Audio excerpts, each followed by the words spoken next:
안녕하십니까. 라디오 첫 시간입니다. 저는 이석훈이라고 하고요. 네, 지금까지 시공 부분 아마 여러분들 라디오로 만났을 텐데, 네, 오늘부터 설비 부분 한 약 한 달 동안 여러분들 한번 만나뵙도록 하겠습니다. 방향은요, 네, 기본적으로 우리가 건축기계 설비 기술사 용어 해설 부분에 나와 있는 내용들을 기준으로 진행을 할 거고요. 그리고 내용에 대한 설명이나 이해 쪽에 대한 부분도 일부 있고요. 그리고 주로 어떻게 구성을 하는 것이 효과적일 것이냐라는 부분으로 여러분들 접근을 진행을 하도록 하겠습니다. 그래서 대제목을 어떻게 잡는지, 그 다음에 어떤 식으로 구성을 하는지, 네, 이런 부분들 잘 체킹을 하시고요. 네, 정리를 하시면 되겠습니다. 자, 오늘은 이제 첫 시간인데, 열이동의 3대 프로세스에 대해서 설명하시오라는 문제를 갖고 한번 같이 여러분들하고 진행을 해보도록 하겠습니다. 자, 우선 열이동의 3대 프로세스에서 먼저 설명돼야 될 내용들이 열이동이라고 하는 내용이 먼저 설명이 돼야 됩니다. 그래서 열이동이라고 하는 것은 자, 고온에서 저온으로 이동을 하는 것을 얘기를 하죠. 그래서 기본 전제가 온도차가 있어야 발생을 하는 내용이다라고 볼 수가 있습니다. 자, 그러면 이런 문제 같은 경우에 첫 번째 보면요. 열이동의 개념이라고 하는 것이 먼저 여러분들 대제목으로 잡혀야 되고요.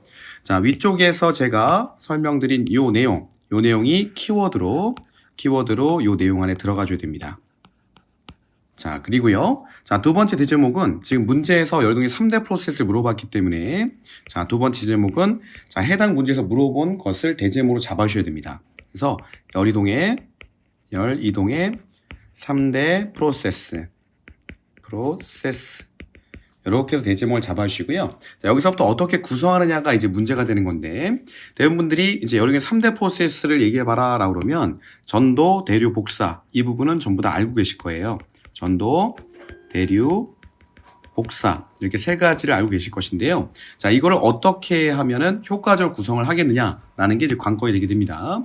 자, 첫 번째 우리가 교재를 보면 전도, 대류, 복사를 우리가 방가로 1번, 방가로 2번, 방가로 3번으로 하고 각각에 대해서 이제 설명을 하는 방식으로 진행을 했고요. 자, 저 같으면요. 어떻게 할 거냐면 자, 이걸 표를 하나 만들 것 같아요. 표를 하나 만들고요. 자, 이렇게 표를 하나 만들고 자, 이렇게 구성을 합니다. 구성을 해주고요. 각각의 3대 프로세스에 대한 자, 내용 부분을 이렇게 세 칸에 자, 들어가 주게 하고 구분하고 자, 전도, 대류, 복사 이런 식으로 정리를 할 것 같습니다. 자, 그리고 관련된 내용, 우리 교과서적인 내용들 있죠? 전도 같은 경우는 이제 고체 내부에서의 열전달을 얘기를 하는 것이고, 대류는 고체와 유체의 경계점에서 발생하는 열전달. 복사는 별도 열매를 갖지 않고, 자, 전달되는 열전달. 자, 그리고요, 이제 회심의 일타라고 하죠. 회심의 일타. 이쪽에다가 관련 법칙을 적어주면 좋을 것 같다라는 생각이 듭니다. 자, 관련 법칙에는 이제 전도 부분 같은 경우는 대표적으로 프리웨이 법칙이 있고요. 프리웨이 법칙. 그러다가 프리웨이 법칙에 대해서 뭐 상세하게 적는 것이 아니고 프리웨이 법칙이다라는 관련 법칙만 하나씩 적어주면 될 것 같습니다. 그다음 대류 부분은 뉴턴의 법칙이 있겠고요. 자, 그리고 복사 같은 경우는 자, 스테판 볼츠만의 법칙 이렇게 들어가주면 좋을 것 같습니다. 자, 이런 식으로 정리를 해주시고요.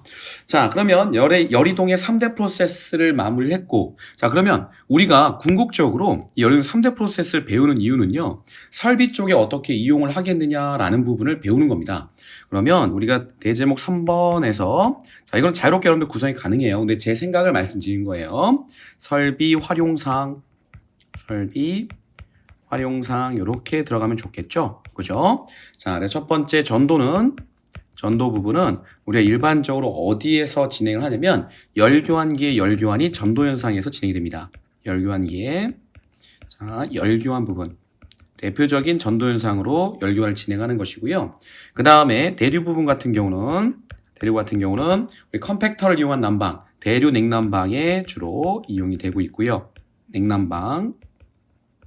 자, 그리고 복사 같은 경우는 자, 우리 복사 냉난방 있죠? 바닥 복사 난방이라든지 바닥 복사 난방,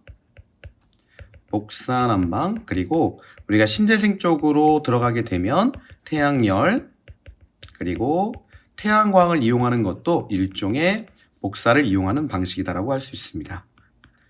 자, 이렇게 구성을 하면 약 한 페이지 정도가 구성이 될 거고요. 자, 이렇게 여러분들이 진행하시면 효과적으로 이 답안지를 적을 수 있을 것이다. 자, 근데 이제 전제 조건은 있어요.